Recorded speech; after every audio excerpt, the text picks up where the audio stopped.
Our guitar friend Marco was so kind to invite me in Germany for a guitar safari. But that's not all. In this lovely town named Bruxelles, another guitar friend named Marco was waiting for us. Not far from here there's a shop. As its name suggests, is a reference point for European guitars lovers. So Marco and Marco are now driving us to Guitarpoint.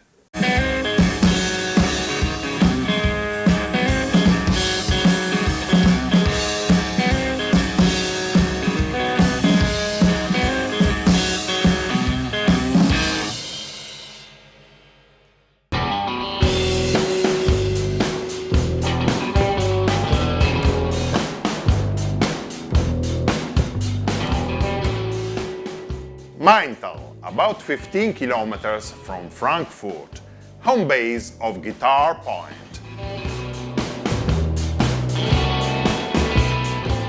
Simon, the manager, welcomes us with kind assistance and sympathy.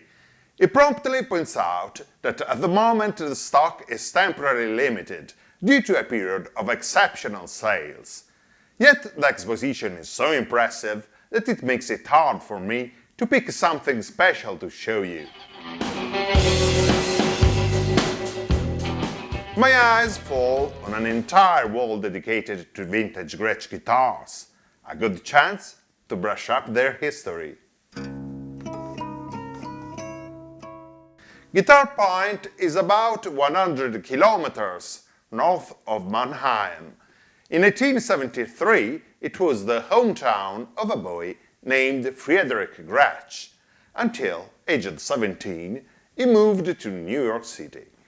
Like millions of compatriots, his family migrated from Germany to the United States, attracted by the opportunities of the New World.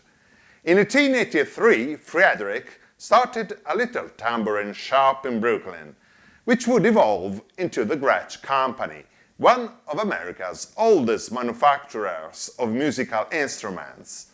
Friedrich's grandson, Fred Jr., led the company across its guitar golden age, from the 1950s until 1967, when Gretsch was acquired by Baldwin and became the subsidiary of a major corporation. The production was moved to the Baldwin facilities in Arkansas. In 1984, the ownership of the Gretsch Company returned to the Gretsch family. The current president, Fred William Gretsch, is the son of Fred Jr. Gretsch guitars today owe their reputation especially to the archtop hollow body electrics. Flagship models like the 6120 Chet Atkins and the 6136 White Falcon perfectly suit jazz, country, and rockabilly players, but in the early 1950s, big competitors like Gibson and Fender were selling an increasing amount of a new type of guitar, the solid body.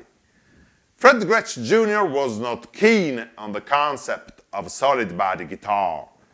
Gretsch and Gibson boasted a honorable tradition of lutherie and sophisticated construction techniques, while Leo Fender basically was a self-taught electronics technician.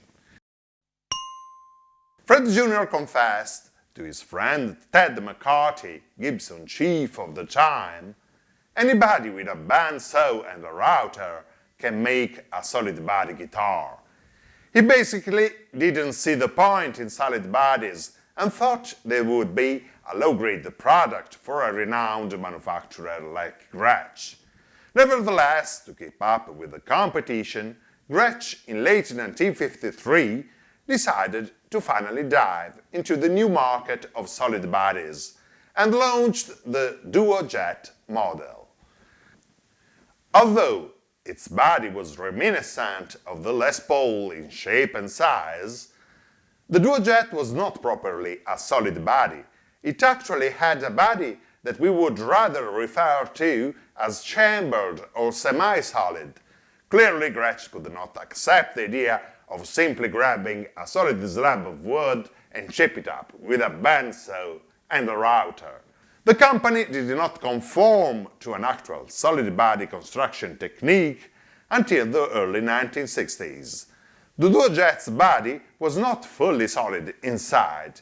It had a separate laminated maple lid pressed into an arched shape, covering a weight-relieved mahogany base extensively routed out for housing electronics and wiring. Two pickups were mounted on the top. Gretsch guitars are often associated with fancy, eccentric cosmetics, conferring personality and visual appeal.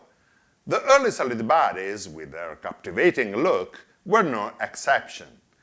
Jimmy Webster, key person and factotum of Gretsch guitars, had the idea of gluing the same plastic covering used on drum upon the top of the Duojet. Black was the color of choice. From there, the next step was obvious, offering different color options of the drum wrap material. This made Gretsch guitars the first to sport eye-catching custom color finishes. The Duojet, in each different color finish, received a distinct name and reference model number, which is rather confusing. By 1955, Gretsch offered 6 different models of solid bodies, which actually all were Duojets, with slight variations. They shared the same exact body, scale length, pickups complement and controls layout, and only changed in color, hardware and other minor details. Gretsch models made between 1948 and 1971 are designated by a number in the 6000s. Oddly, the model numbers are not assigned chronologically. The 6 solid bodies produced in the 1950s were the 6121 Chet Atkins solid body, introduced in late 1954, companion to the 6120 Chet Atkins hollow body, was very similar to the 6130 round-up. The 6128 Duojet, introduced in 1953, with black top or very rare Cadillac green finish. The 6129 Silverjet, introduced in 1954, with silver sparkle plastic covering. The 6130 Roundup, introduced in 1953, had maple or knotty pine top, with natural or pumpkin orange stain finish. The 6131 Jet Firebird, introduced in 1955, with red top and black back and sides. The 6134 White Penguin, a white Duojet intended as a solid body version of the White Falcon, with the typical V-shaped peghead of the Falcon. This model didn't figure in the catalogue. It's been estimated that between 1955 and 1962 only a few dozens were produced. Therefore, the original White Penguin is one of the most valuable rare birds in the vintage market. Oddly, the model number 6134 in 1963 changed the designation and was assigned to a Corvette. Guitarpoint has 2 important representatives of these 50s Gretsch solid bodies. The first one is an all-original 1955 6130 Roundup, but not just one like any other.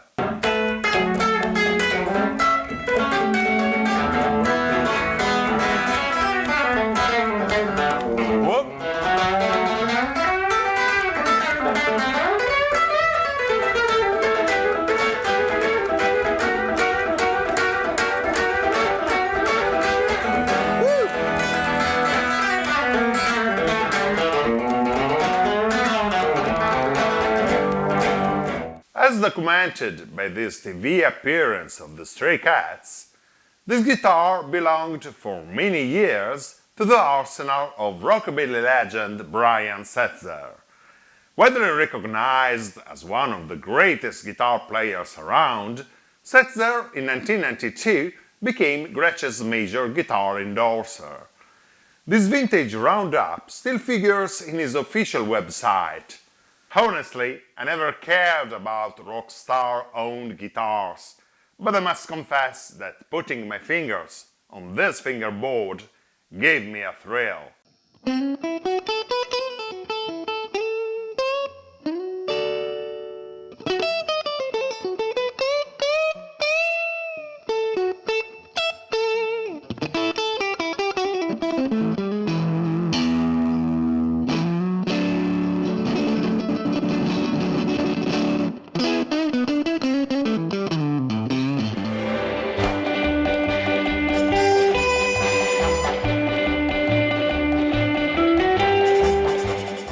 The roundup is characterized by fancy frills recalling the Old West, aimed to appeal to country western guitarists. The black markers of the fretboard feature western-themed designs. Tortoise pickguard and peghead sport a longhorn head logo. The body sides are covered with a unique trim or binding made with hand-tooled leather with studs and western designs. The original shoulder strap is also a companion piece. The gold-plated hardware features the cowboy belt buckle tailpiece with engraved western scene. A cuttle-style G brand on the top completes the perfect cowboy guitar look. These decorations didn't come for cheap. A roundup, originally priced at $300, did cost way more than a Stratocaster or a Les Paul Gold Top of the time. The top came in maple or in more rare knotty pine, like this guitar, which even presents 4 nuts. These decorations were used again the next year on the 6121 Chet Atkins solid body. The roundup was hence soon discontinued to avoid the overlapping of 2 similar models in the catalog.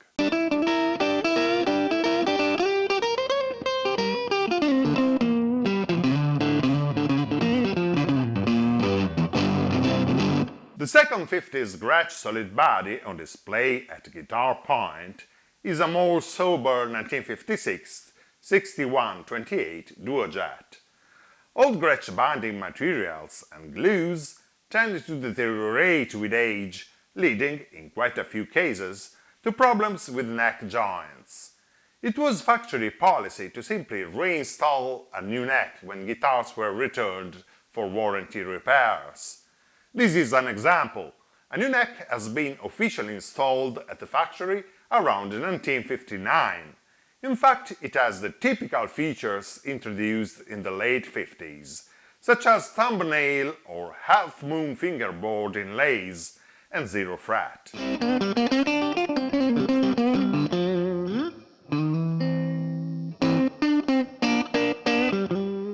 This Duojet has a price tag of 7,000 euros, a good investment for players in search of a top-end vintage guitar, while the more collectible Setzer Roundup commands 10,000 euros on top of that.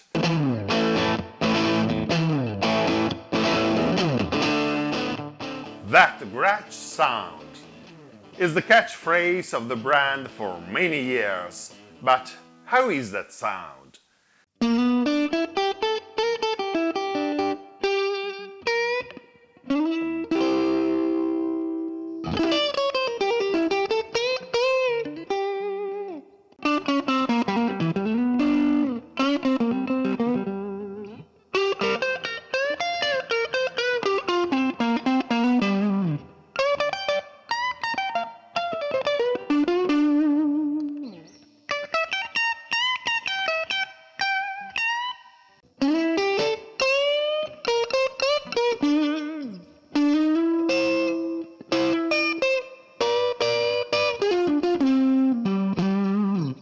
The two guitars have similar tone and sound remarkable. They range from well-defined cleans to a pleasant snarl with overdrive.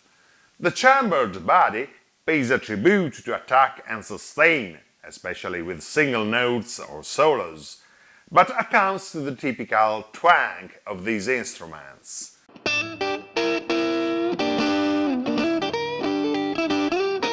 The buckle and G tailpieces also don't help sustain, which improves with Bigsby tailpieces.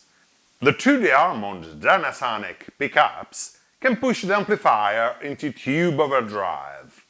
They cleverly move in the vintage P90s territory, but are slightly more mellow than their Gibson competitors.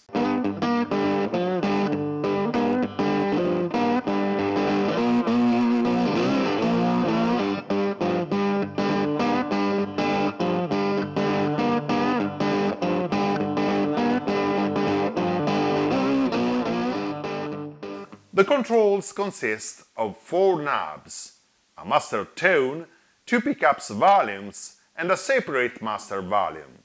Many players don't feel comfortable with this control layout, but I consider it quite handy. The Dynasonic pickups were designed by Harold Harry de Hammond and manufactured at Rowe Industries in Toledo, Ohio. The Synchrosonic bridge was produced by the independent manufacturer Sebastiano Johnny Manita in Philadelphia and had individually adjustable saddles years before the Gibson Tune-O-Matic.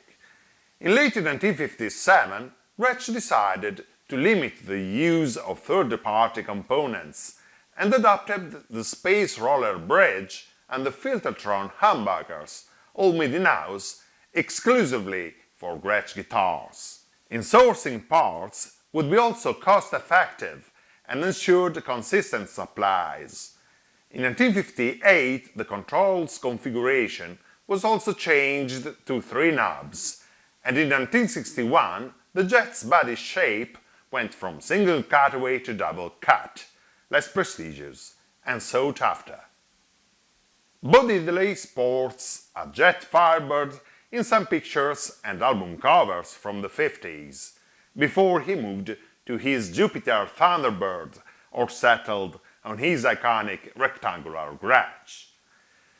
2 of my favorite guitar heroes are devotes to original jets from the mid-1950s. Billy Zoom of the legendary punk rock band X from Los Angeles blasts rockabilly-influenced solos seamlessly inserted in a steady structure of power chords with a huge tone.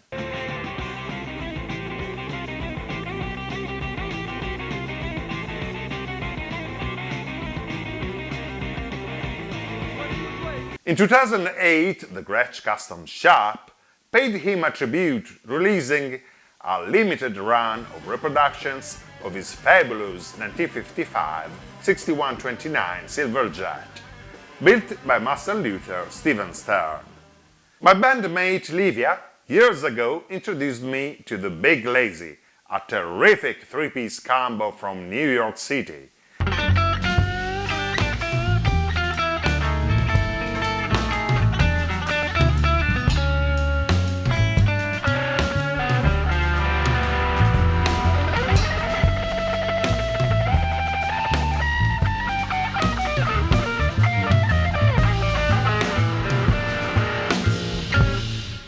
Their guitarist Stephen Ulrich is definitely one of my favorite players around.